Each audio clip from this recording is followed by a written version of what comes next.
Bueno, mi nombre es Lorena Baquer, soy médico, soy especialista en anestesia y reanimación y en medicina estética. Tengo una clínica de medicina estética y soy directora, coordinadora del máster de medicina estética con la doctora Cueder y del máster de dermocosmética y formulación con la farmacéutica Minerva Abad, ¿vale? Y hoy vamos a dar un poquito de luz sobre esta moda tan loca que ha salido de lo del callo solar, ¿vale? Entonces, quiero también que a la vez que estáis escuchando, reflexionéis un poco sobre los datos que aporta esta gente cuando habla de esta locura del callo solar y lo que pensáis que es verdad o no, ¿vale? Entonces, ellos se basan en una respuesta fotoprotectora humana, o sea, la respuesta nuestra endógena. ¿Qué esto qué quiere decir? Que nosotros dentro tenemos una serie de defensas antioxidantes, que son nuestros antioxidantes endógenos, que los tenemos en nuestra mitocondria. Son la superoxides mutasa, glutatión peroxidasa, etcétera, ¿vale? Y que por eso esto, cuando tú tomas el sol de forma crónica, vas como a activar la síntesis de estos antioxidantes, cosa que no es cierta. Al contrario, cuando tú te pasas tomando el sol vas a provocar un montón de radicales libres que, aparte de los que ya tienen que combatir estos antioxidantes, van a necesitar combatir también los radicales libres que provienen del sol y por lo tanto se van a agotar antes. Vas a provocar un estrés oxidativo en esa célula, lo cual va a provocar envejecimiento celular, inflamación y muerte. Por otro lado, ellos dicen que también cuando nosotros tomamos el sol se va a producir una activación del gen supresor de tumores que es P53. P53 es una proteína junto con P21 que se encarga de controlar que reparamos nuestro ADN. A lo largo del día se van a producir miles de mutaciones en vuestro ADN y muchas de ellas son provocadas por la radiación ultravioleta, ¿vale? Algunas son provocadas por el tabaco, por la polución, etcétera. Nosotros tenemos una capacidad endógena, nuestro ADN nuclear tiene una capacidad endógena para poder ir recuperándose y reparándose. Llega un momento, según nos vamos haciendo mayorcitos, que esta capacidad endógena de recuperación del ADN va cayendo o va siendo menor. Entonces vamos acumulando daños. Cuando esos daños ya son muchos, existe una proteína que es la que vigila y activa una serie de procesos a través de las caspasas y demás, que lo que dicen es que esa célula no se puede replicar porque tiene mucho daño en su ADN y por lo tanto acabaría provocándonos un cáncer o algún tipo de alteración, ¿vale? Ellos dicen que lo que hacemos es activar más al P53. No, el P53 está activado de normal para poder corregir y ver si realmente hemos acumulado mucho daño o no lo hemos hecho. Es más, las células tumorales, una de las cosas que utilizan para poder reproducirse sin que las cacemos, precisamente es inactivar esta vía, la del P53 y la del P21, ¿vale? Luego hablan de los mecanismos de reparación del ADN. Ya os he dicho que sí, tenemos unos mecanismos de reparación, pero desgraciadamente no son suficientes para reparar ya de por sí todo el daño que le vamos a hacer. Si nosotros además le sumamos más daño, pues con la luz ultravioleta, con la polución, con el tabaco, con que comemos mal y comemos un montón de azúcares. Estos son daños añadidos. Al final, nuestra capacidad tiene un límite y no conseguimos reparar ese ADN como toca. El tema de la muerte celular selectiva. Esto es lo que estábamos hablando antes.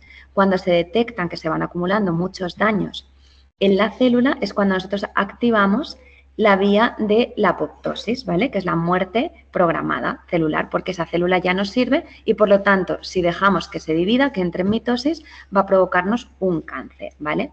Esto tiene mucho que ver con lo que os he hablado de la P53 y de la P21, ¿vale? Y el último de los casos, que es sobre todo en el que ellos se basan, es el callo solar. Hablan del pigmento melanina. Ellos dicen que acabamos produciendo un tipo de pigmento, que es la melanina, que es una protección que tenemos en nuestra piel y que se va a colocar específicamente como si fuese un sombrerito por encima del núcleo del queratinocito y esto va a hacer de escudo protector, como si fuese un paraguas, frente al daño que nos va a provocar en el núcleo, ¿vale? Es cierto que va a absorber una cantidad de luz ultravioleta. Es cierto que también va a conseguir eliminar o neutralizar ciertos radicales libres. va a dispersar en parte la luz ultravioleta y va a neutralizar, pues eso, ciertos radicales libres, pero no su totalidad, ojalá. Y luego encima también sabemos que dependiendo del fototipo que tú tengas, la capacidad de sintetizar melanina va a ser una o va a ser otra. ¿Esto qué quiere decir? Los fototipos 1 y 2 tienen una capacidad muy bajita y por lo tanto tienen una protección endógena muy bajita que no van a poder potenciarla por mucho que tú tomes el sol, ¿vale? Estos investigadores dicen que con la exposición crónica consigues disminuir hasta un 60% de las mutaciones que se producen en tu ADN. Partimos otra vez de lo mismo, o sea, ¿qué tipo de investigación han hecho? Porque en qué fototipo estás hablando, cuánta melanina sintetiza esta persona, qué capacidad de respuesta tiene esta melanina, etcétera, ¿vale? Entonces, ni de lejos me puedo creer que este dato sea cierto. Se estima que además, ellos estiman que la protección natural es aproximadamente una fotoprotección entre 1 y 2, ¿vale? Pensar que este tipo de protección entre 1 y 2 no es que sea ridículo, es que es muy ridículo. Y que podría llegar, en el mejor de los casos, cuando tenemos un fototipo muy alto y por lo tanto una capacidad de sintetizar melanina muy alta, podríamos llegar hasta 4. ¿Os parece que 4 sería una fotoprotección adecuada? Pues ni de broma, ¿vale? Esto en cuanto a lo que ellos dicen del callo solar, ¿vale? Y esto es lo que nos dice la ciencia, ¿vale? La evidencia científica sobre el cáncer de piel y la radiación ultravioleta. Sabemos que hay diferentes valores de radiación solar y esto depende pues, de la época del año en el que estemos. Aproximadamente en primavera vamos a estar en torno a 3, un UVI de 3-4, ¿vale? Pero los picos son muchísimo más altos en verano, que son aproximadamente entre 9 y 10. ¿Y esto qué pasa? Por los fototipos más bajitos, y no estoy hablando del fototipo 1, estoy hablando de un fototipo 2 que ya tendría una capacidad de sintetizar melanina, se quemarían cuando estamos con un UVI más alto en 20 minutos, ¿vale? Y tendría una quemadura solar, no un eritema, una quemadura solar, ¿vale? Y cuando estamos hablando de un UVI entre 3 y 4, pues tardaría aproximadamente 1 hora en tener una quemadura solar, ¿vale? ¿Y qué nos provoca esta radiación ultravioleta? Pues entre muchas otras cosas de las que luego hablaremos, lo principal y lo que más miedo nos tiene que dar, pues es el cáncer de piel, ¿vale? Cáncer de piel, tenemos el carcinoma de queratinocitos, ¿vale?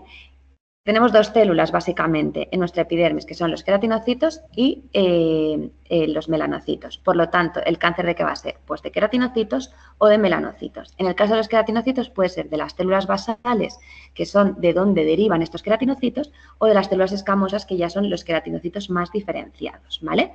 Y luego tenemos del melanocito, tendríamos el melanoma. Según la evidencia científica y los miles de estudios epidemiológicos, tanto analíticos como observacionales, que tenemos en el mercado, se ha demostrado de forma sistemática que la exposición solar de forma acumulada es un factor de riesgo para carcinoma de queratinocitos, tanto de células basales como de células escamosas. En cuanto al riesgo del melanoma, sabemos que se relaciona más cuando aquella gente que tiene nebus comunes o atípicos, ¿vale? Y con el fenotipo genético de la persona, es decir, cuando tú tienes menos capacidad de sintetizar melanina y de defenderte. En cuanto a la radiación ultravioleta, exposición crónica mantenida tiene una relación menor, pero sí sabemos y hay una relación directa entre quemadura, es decir, una exposición intensa y corta al sol que te va a provocar una quemadura. Tienes más probabilidad de que te salga un melanoma en la zona donde te has quemado que en la zona donde no has recibido ni sol ni te has quemado, ¿vale? Y eso está probado científicamente. Luego tenemos que saber que además las personas que tienen menos capacidad de sintetizar melanina van a tener más capacidad de desarrollar un melanoma porque tienen menos capacidad de protegerse y por lo tanto provocar quemadura. Y luego las personas más sensibles son aquellas que toman el sol durante la infancia o la adolescencia. Esto es lo que llamamos la oportunidad relativa. Sabemos que aquellos niños o adolescentes que se han quemado cuando han sido niños o adolescentes tienen una probabilidad de 1,8 hasta 4,4 más de padecer melanoma, ¿vale? Entonces, hasta aquí ya sabemos que tanto para el melanoma como para el carcinoma de queratinocitos, el tomar el sol es muy, muy negativo. Además, también sabemos que en las pieles claras se dobla el riesgo de padecer melanoma cuando nos exponemos al sol. Y esto en las pieles claras. Y os estoy hablando de pieles claras con pelo oscuro. Pero si además le sumamos que ese pelo es pelirrojo o es rubio, pues el factor se multiplica por 2 hasta por 4, ¿vale? La probabilidad de padecer melanoma. Sabiendo que el melanoma es un tumor muy agresivo con una alta probabilidad de muerte, ¿vale? También sabemos que las personas que han recibido trasplantes y que están tomando inmunosupresores tienen más probabilidad de padecer carcinoma de células escamosas, ¿vale?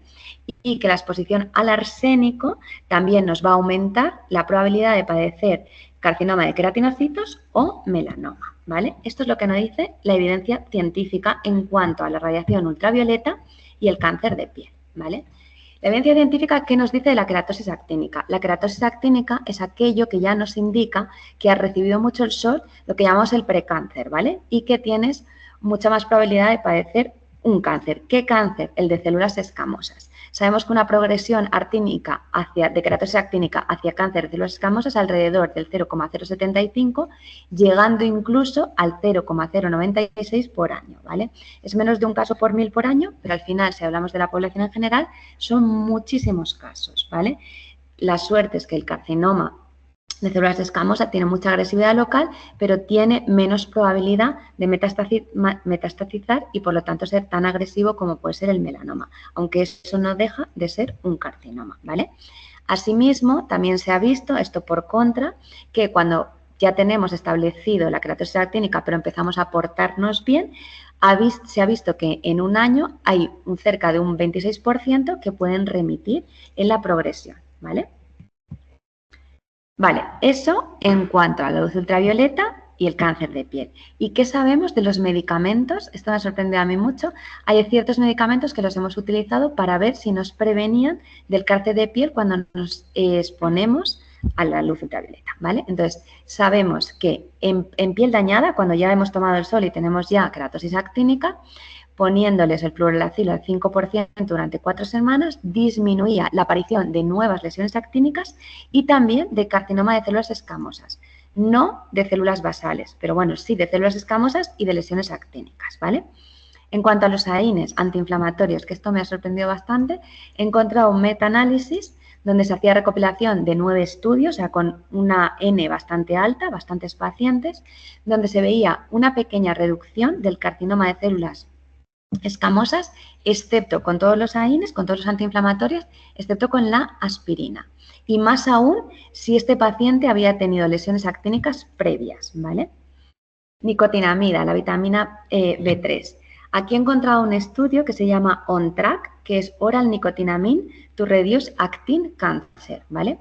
Esto lo que hicieron es darles nicotinamida para ver si se reducían las lesiones actínicas. Y se vio que durante el tratamiento sí que bajaba la tasa, cuando nosotros estábamos tomando la nicotinamida, sí que se bajaba la tasa de padecer queratosis actínica, pero una vez terminabas con el tratamiento no te prevenía, ¿vale? Isotretinoína y otros retinoides sistémicos. Pues la mayoría de estudios han tenido que abortarlo por los efectos secundarios. He encontrado un estudio controlado y aleatorizado con tretinoína al 0,1%, y se vio que entre 1,5 y 5,5 años no había una diferencia significativa, ¿vale? Esto no quiere decir que no lo hagan, simplemente que con esto yo no puedo decir nada, ¿vale? Luego he encontrado un estudio en cuanto a betacarotenas. Este estudio es el Physician Health Study que lo que hicieron fue, estudiaron a 21.884 médicos, ¿vale? Y lo que hicieron es diferentes propuestas de una vida saludable. Y se estudió qué repercusiones tenía cada cosa que tomaban o cada cosa que hacían, ¿vale? Entonces, a dosis de 50 miligramos de betacarotenos diarios, se vio que después de 12 años de tomarlos no había habido un cambio, pero sí que después de 16 se vio un cambio leve en cuanto a padecer carcinoma de células escamosas, ¿vale? Simplemente carcinoma de células escamosas.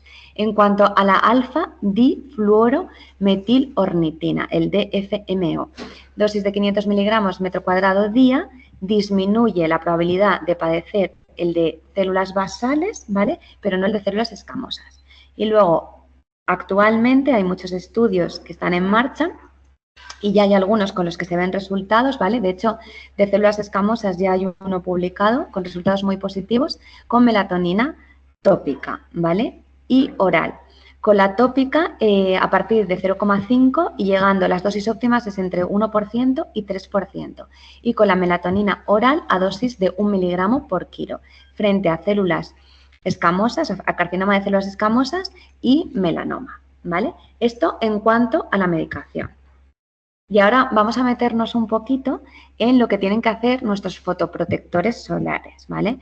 Nosotros, antiguamente, cuando yo era pequeña, solo teníamos fotoprotectores solares, teníamos de todo, de 6, de 10, de 20, de 30 y solo protegían frente a la luz ultravioleta B, ¿vale? La luz ultravioleta B es la que nos va a llegar a epidermis y es la que va a provocar la quemadura, va a provocar que nos pongamos rojitos, el eritema que nos va a salir y posteriormente la quemadura y va a provocar un daño directo en tu ADN y por lo tanto cáncer de forma directa, ¿vale? La luz ultravioleta A es la que va a llegar hasta dermis, es la que nos va a provocar las manchas, las arrugas y de forma indirecta también va a provocar daño en tu ADN y por lo tanto también cáncer. ¿Las arrugas cómo las provoca? Pues tiene la capacidad de activar unas metaloproteinasas, que son unas tijeritas, que van a cortar el colágeno y la elastina y van a aparecernos arrugas en aquellas zonas donde no tenemos gesto. Esto es lo que conocemos como elastosis, ¿vale? Son estas arrugas que aparecen de forma vertical en vuestra cara. Bueno, en vuestra cara y en la mía, claro. Luego tenemos la luz visible y la infrarrojo. Estas van a llegar hasta hipodermis y van a potenciar los efectos tanto de la luz ultravioleta B como de la luz ultravioleta A. Y ahora sabiendo todo lo que hacen los diferentes espectros de luz, ya sabemos que nos tenemos que proteger frente a todos, ¿no? Yo no me quiero quedar solo con la luz ultravioleta A porque, por supuesto, no quiero tener ni manchas ni arrugas ni tampoco cáncer de forma indirecta. Y, por supuesto, no quiero que los otros dos me potencien el daño de estos, ¿vale? Entonces, ¿qué filtros tenemos para poder protegernos frente a todos estos daños? Pues tenemos filtros químicos, filtros físicos y filtros biológicos. ¿Cómo funciona esto? El filtro químico lo que va a hacer es absorber esa radiación ultravioleta y transformarla en energía, en una liberación de calor a través de unas reacciones químicas, ¿vale? El filtro físico lo que va a hacer es como una pantalla que va a rebotar esa luz, ¿vale? Ese espectro de luz. Y el filtro biológico va a trabajar en profundidad y tiene una capacidad antioxidante y reparadora. Por lo tanto, va a revertir el daño que la luz ultravioleta B y la luz ultravioleta A están provocando, bueno, y la luz visible y la infrarrojo están provocando en nuestra piel, ¿vale? Vale, para nosotros conseguir esta protección tanto de luz ultravioleta B como de luz ultravioleta A, luz visible e infrarrojo, no podemos trabajar con un solo filtro, ¿vale? Tenemos que asociar diferentes filtros porque en esta gráfica os he mostrado diferentes filtros y cuál es su capacidad y su mayor absorción según la longitud de onda.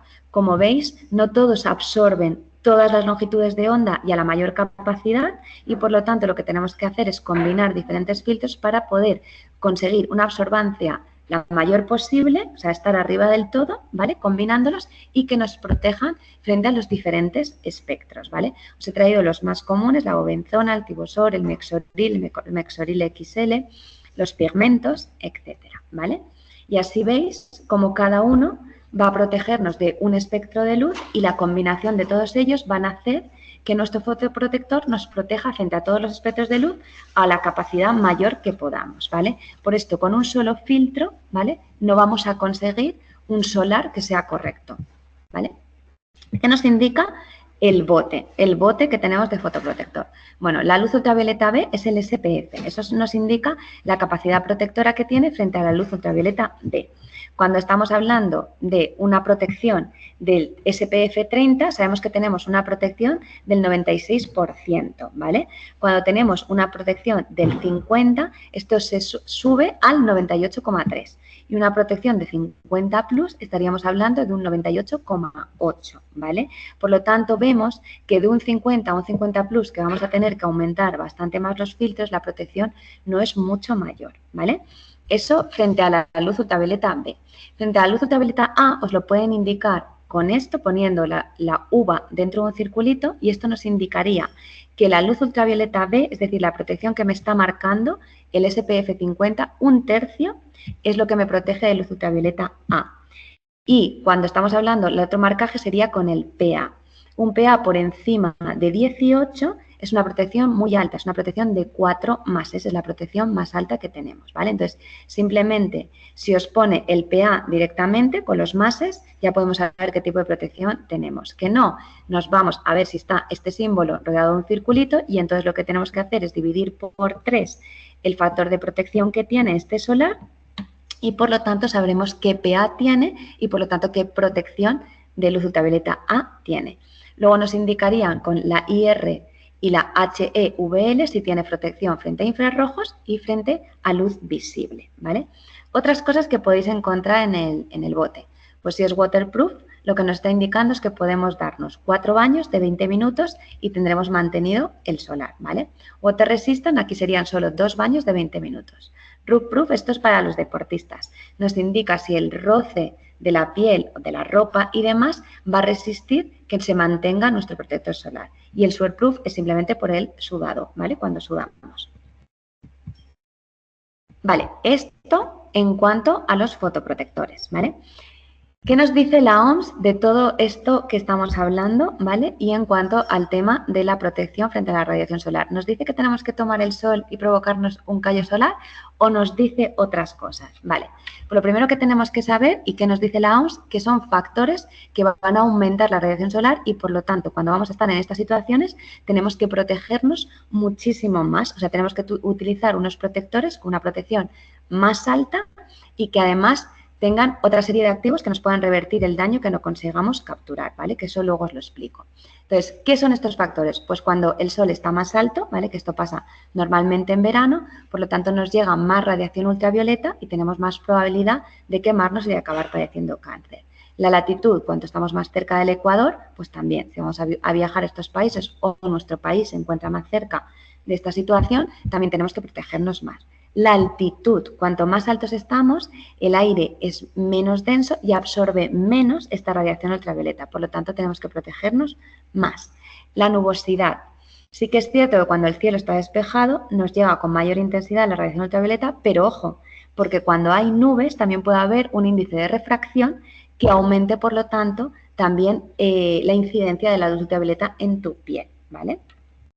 El ozono. Sabemos que el ozono la capa de ozono se está degradando, está la pobre cada vez peor. Entonces, cuando hay daño en zonas donde hay más daño en la capa de ozono, llega más cantidad de luz ultravioleta, ¿vale? a la Tierra. La reflexión. Cuando vayáis a sitios donde haya superficies reflectantes, como puede ser el agua, puede ser la arena, puede ser la nieve, puede ser el asfalto. Muchas cosas nos reflejan y por lo tanto van a provocar un rebote y mayor intensidad de llegada de la luz ultravioleta a tu piel. Y bueno, el cambio climático, pues porque va a alterar el ozono y también va a alterar el tema de la nubosidad, ¿vale? Entonces, todos estos factores es lo que tenemos que tener en cuenta a la hora de elegir nuestro protector solar. ¿Qué más nos dice la OMS? Pues la OMS también nos advierte de todos los efectos crónicos que va a provocar la exposición solar y ya no estamos hablando solamente de cáncer, que también, ¿vale? ¿Pero dónde? En la piel, en los labios y en los ojos, que se nos olvida, que también tenemos ojos y están expuestos a la luz ultravioleta, ¿vale? Entonces, ¿qué tipo de cáncer? Ya nos hemos hablado, el melanoma cutáneo, el carcinoma epidermoide, que es el de células escamosas, y el vasocelular, que es el de las células basales, el de queratinocitos, el carcinoma de células basales, ¿vale? ¿Qué más nos provoca? Envejecimiento prematuro, y esto es por lo que os he contado. La luz ultravioleta A va a activar las metaloproteinasas y lo que va a hacer es que nos aparezca elastosis en nuestra piel. También va a disminuir la cicatrización de las heridas. ¿Y esto por qué? Porque el sol provoca inmunosupresión y cuando nosotros tenemos una cicatriz necesitamos una renovación de esa piel, una inflamación para que todo sea capaz de llegar ahí y restaurar esa epidermis o esa dermis hasta donde haya llegado la herida, ¿vale? Si nosotros tenemos una inmunosupresión no somos capaces de reparar esa herida de forma correcta, ¿vale? Catarata nos provoca opacidad en el cristalino, que ahora mismo nosotros podemos operarlos, pero países subdesarrollados, pues desgraciadamente acaban en ceguera, ¿vale?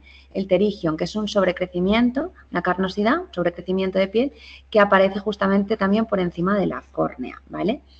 Y no nos olvidemos, os he dicho que podemos padecer melanoma y carcinoma en la piel, pero también lo podemos padecer en la piel que aparece alrededor del ojo y dentro del ojo.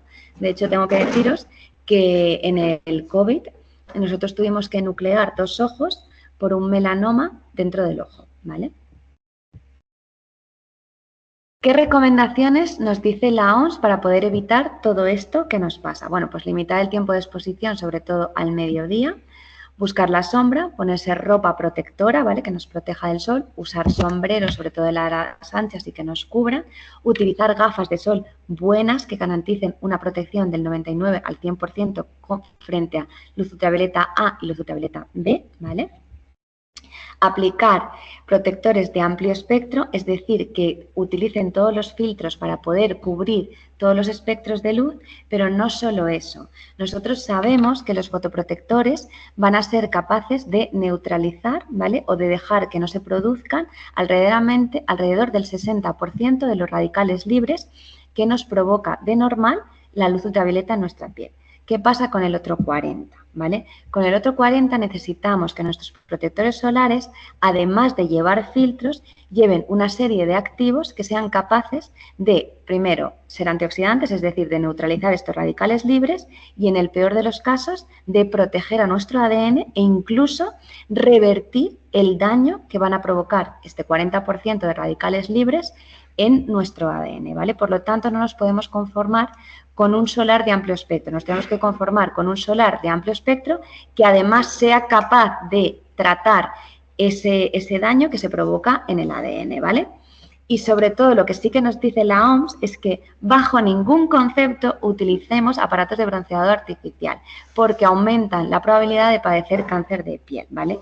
Nunca van a conseguir la vitamina D que tanto dice, ni mejorar la tolerancia al sol y sí que van a conseguir que aumente la probabilidad de padecer cáncer de piel. De hecho, en muchos países ya se están promulgando leyes para prohibir este tipo de aparatos, ¿vale?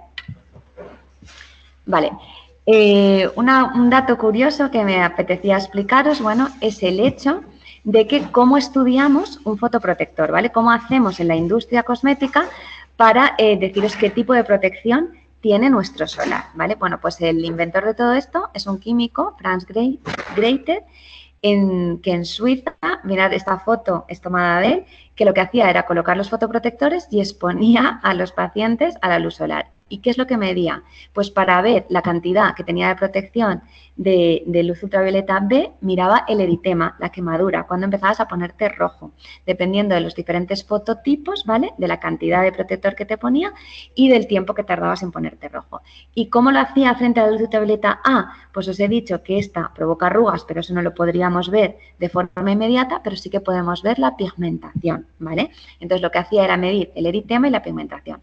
Actualmente ya no se hace así, se hace con unas lámparas de luz, se colocan unos filtros, porque claro, aquí había mucho sesgo, entre otras cosas porque también le estaba llegando a estos pacientes los infrarrojos y la luz visible, ¿vale? Que están potenciando a esta luz ultravioleta B y luz ultravioleta A, por lo tanto la medición no era correcta. Estas lámparas que tenemos actualmente también miden el eritema y la pigmentación, pero con una serie de filtros que lo que van a hacer es bloquear las diferentes ondas de luz según lo que vayamos a medir, ¿vale? Vale, esto en cuanto a los fotoprotectores solares tópicos, ¿vale? ¿Y qué sabemos de la protección oral, ¿vale? Tenemos que saber que es un complemento nutricional y como complemento nutricional, su propia palabra indica, complementan la fotoprotección tópica. Es decir, si me tomo la vía oral, no puedo prescindir de un fotoprotector tópico, ¿vale? Esto sería para ayudar. ¿Por qué? Por lo que os he contado. El SPF, todos estos filtros, a pesar de que utilicemos todos los filtros y consigamos una protección 50, por ejemplo, no van a ser capaces de bloquear a todos los radicales libres que va a provocar la luz ultravioleta, ¿vale? Y por lo tanto, si os he dicho que en la vía tópica vamos a tener que añadir activos que sean antioxidantes, antiinflamatorios, inmunomoduladores y que reparen el ADN, por lo tanto, por la vía oral es con lo que vamos a ayudar, con estos antioxidantes, antiinflamatorios y inmunomoduladores. ¿Y qué es lo que van a hacer? Bueno, pues por un lado van a retrasar la aparición de la quemadura, ¿vale? Van a mejorar la tolerancia al sol, sobre todo en aquellas pieles que tienen menor tolerancia, aquellos fototipos más bajitos que tenían menos capacidad de sintetizar melanina y por lo tanto de tener una protección endógena, ¿vale? Por lo tanto, súper indicados en toda la población, pero más indicados todavía en los fototipos bajitos, ¿vale? va a proteger a nuestras células frente a la radiación solar, ¿vale? Por lo tanto, va a evitar que estas células se mueran y tengamos un envejecimiento precoz, va a disminuir la inflamación celular, que es tan nociva tanto para padecer cáncer como para envejecer, ¿vale? Va a disminuir el estrés oxidativo, pues por lo mismo, va a evitarnos que tengamos menos probabilidad de que estos radicales libres afecten a nuestro ADN y por lo tanto acabemos padeciendo cáncer. También va a disminuir este estrés oxidativo, que lo que hace es alterar a la célula y que la célula envejezca de forma prematura, ¿vale? Por lo tanto, nos está evitando el envejecimiento y este estrés oxidativo también tiene que ver mucho con la inflamación. Entonces, al bloquear este estrés oxidativo, también está bloqueando de forma indirecta la inflamación. Va a mejorar la respuesta inmune porque ya os he dicho que son inmunomoduladores y una de las cosas que provoca el sol es inmunosupresión. Por eso, cuando nos hemos pasado con el sol y nos hemos charramuscado, muchas veces lo que nos sale es un herpes peribucal. Y es por esto, es por la inmunosupresión que nos ha provocado el sol, ¿vale? También hay ciertas patologías autoinmunes, como puede ser la psoriasis, que la gente dice, es que mejoran con el sol. Claro que mejoran con el sol, porque es una patología autoinmune. Y por lo tanto, el sol es inmunosupresor y esta es la forma en la que va a mejorar la psoriasis, por ejemplo. Y luego inhibe el daño que va a provocar en el ADN porque va a bloquear a estos radicales libres y no van a conseguir llegar hasta el ADN y por lo tanto alterarlo. Tenemos muchos fotoprotectores orales ahora mismo, protección oral, pero bueno, yo os he traído aquí unos cuantos a modo de ejemplo para que veáis un poco qué es lo que tienen estos fotoprotectores. Bueno, el Liocare tiene una patente que es el Fairblock, que está basada en el extracto del Polypodium leucotomos. Está basado en este extracto, en la extracción y en la plantita en sí, de dónde la sacan, ¿vale? Esto es un helecho que de por sí, bueno, existe desde miles y miles y miles de años y lo que se ha visto es que tiene una capacidad protectora frente a la luz ultravioleta y reparadora, ¿vale? Es capaz de repararse a sí mismo para evitar que esa luz solar dañe el ADN y acabe provocando, en nuestro caso sería cáncer y en ellos pues otra serie de cosas, ¿vale? Que no tenga capacidad de vivir, ¿vale? Luego tiene también vitamina D, tiene zinc, tiene vitamina C, tiene magnesio, tiene otra serie de cosas que lo que van a acabar provocando es ser inmunomoduladores y antiinflamatorios, ¿vale? El disdin también es un extracto del Polypodium leucotomos, igual que el Liocare, es otro diferente, ¿vale? Tiene extracto de Camellia sinensis, vitamina C, vitamina E, vitamina A y vitamina D3. Esto al final volvemos a que son antiinflamatorios, son antioxidantes y también estabilizan las membranas y la matriz extracelular. Que también sabemos que si nosotros con estos radicales libres alteramos la propia membrana, lo que vamos a hacer es que esta célula envejezca mucho más rápido o que incluso entre en apoptosis, ¿vale? Que no llegue al final de sus días, ¿vale? Lusmetic tiene también una patente que es el Nutroson, que también es un extracto del Polypodium leucotomos, tiene extracto de pomelo, extracto de romero, extracto de hoja de olivo, que también tiene una patente que es el Oleactiv, hidroxitirosol, que es súper antiinflamatorio y es súper antioxidante, los polifenoles, que ya sabemos que son antioxidantes, la astaxantina, que también es antioxidante. Bueno, luego tiene una serie de extractos de flores. Al final tenemos un compuesto que es muy antioxidante y muy antiinflamatorio y por lo tanto responde bien a lo que andábamos buscando cuando buscamos una protección oral. El Teavit solar, que es el de Topicrem, tiene omega 3, que sabéis que los omega 3, aparte, entre muchas otras cosas, son muy antiinflamatorios. Tiene té verde descafeinado, que esto me ha gustado, ¿vale? Para no alterarnos. Tiene histidina, tiene astaxantina, luteína, licopeno, glutatión, que todo esto son antioxidantes y antiinflamatorios. Tiene vitamina A, vitamina C, vitamina E, zinc, manganeso y cobre, que todo esto forma parte de estas membranas y protegen a las membranas y a la matriz extracelular. Por lo tanto, tenemos una serie de complementos que van a ayudar a que nuestro fotoprotector, en aquella parte en la que va a fallar o que no va a conseguir llegar por mucho que más pongamos, estos lo van a recuperar, ¿vale? Por lo tanto, es un complemento a la fotoprotección tópica, ¿vale? Y hasta aquí un poco lo que os quería contar de los solares. Se me ha olvidado una cosa que sí que quería deciros. Cuando nosotros hablamos de SPF, ¿vale? La SPF nos indica el tiempo de exposición que ganamos. ¿Esto qué quiere decir?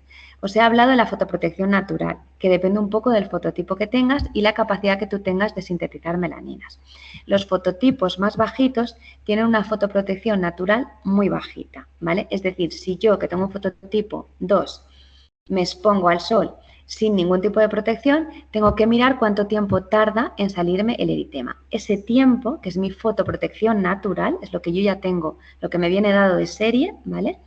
Ese tiempo lo tengo que multiplicar por el SPF, SPF 30 o SPF 50, ¿vale? Y me saldrán los minutos que yo le he ganado, porque los que yo tengo de nacimiento son 10. A partir de los 10 yo ya me quemo, ¿vale? Con este fotoprotector de 10 puedo pasar a 2 horas, 3 horas, dependiendo del fotoprotector que me estoy poniendo. Siempre y cuando me ponga la cantidad que toca, ¿vale? La cantidad que toca y lo reaplique cada 2 horas. ¿Por qué? Porque los filtros de los que os estaba hablando se van consumiendo y por lo tanto a las 2 horas se habrán consumido, ¿vale? Sí que es cierto que yo gano 4 horas, ¿vale? Un fototipo más alto puede llegar a ganar 12, pero siempre y cuando se vuelva a reaplicar el fotoprotector cada 2 horas en la cantidad que toca, ¿vale? Espero que eso sí que lo hayamos entendido, ¿vale? Bueno, pues hasta aquí todo el tema de la fotoprotección. No sé si tenéis alguna duda, me queréis preguntar algo, mucho más. En el máster de dermocosmética lo vais a ver porque se os explica incluso pues, cómo desarrollar el fotoprotector, todo el tipo de filtros, demás. O sea, desgrana completamente y además, pues eso, aprendéis a formular los diferentes fotoprotectores, ¿vale? ¿De qué está compuesto nuestro máster? Bueno, pues en nuestro máster tiene 60 créditos, de una duración de 8 meses, ¿vale? Es semipresencial. ¿Esto qué quiere decir? Pues que las clases son grabadas, ¿vale? Tenéis todas las clases grabadas y los apuntes. Los apuntes siempre tienen más contenido que la clase grabada. Lo que acaba entrando en el examen, por supuesto, es la clase grabada. Y además también tenéis las diapos. Y semipresencial, la parte presencial, ¿cuál es? La de las prácticas, ¿vale? Tenemos diferentes prácticas que no son obligatorias asistencia para aprobar, pero por supuesto entendemos que para mí son necesarias y me parece como la parte más chula del máster y la más enriquecedora. Tenemos 100 horas de prácticas presenciales y teórico-prácticas, ¿vale? Y el equipo docente, pues para mí es lo más importante de nuestro máster porque tenemos un equipo docente súper bien formado, altamente reconocido en el sector, tenemos expertos de cada materia que os van a dar cada materia, ¿vale? La metodología, bueno, pues lo que ya os he dicho, es a base de unas clases grabadas en alta calidad y todo descargable en formato PDF. Tenéis una plataforma online que es súper intuitiva, donde aparte de todo esto siempre ponemos material extra. Hay muchísimo material extra. Y luego además todas las prácticas, si no podéis venir, las tenemos también grabadas para que las podáis ver todas las veces que queráis. Y si venís, también es interesante verlas antes para que tú ya te prepares tus dudas cuando vayas a ir a la práctica. Se hace una evaluación test después de cada módulo, ¿vale? Que no son difíciles, ¿vale? Pero tenemos que evaluar de alguna forma que estáis siguiendo la metodología y que vais a conseguir los resultados que nosotros creemos que debéis conseguir para enfrentaros a la práctica en un futuro. Prácticas presenciales que están relacionadas pues, con cada módulo, ahora os enseño. Y por último, una realización del TFM, que suele ser una realización sobre algo de lo que ya hayáis visto, que os interese, ¿vale? Y sí que tenéis una última clase, yo siempre digo, no realicéis el TFM hasta que no veáis la última clase, porque ahí tenemos un profesor de la universidad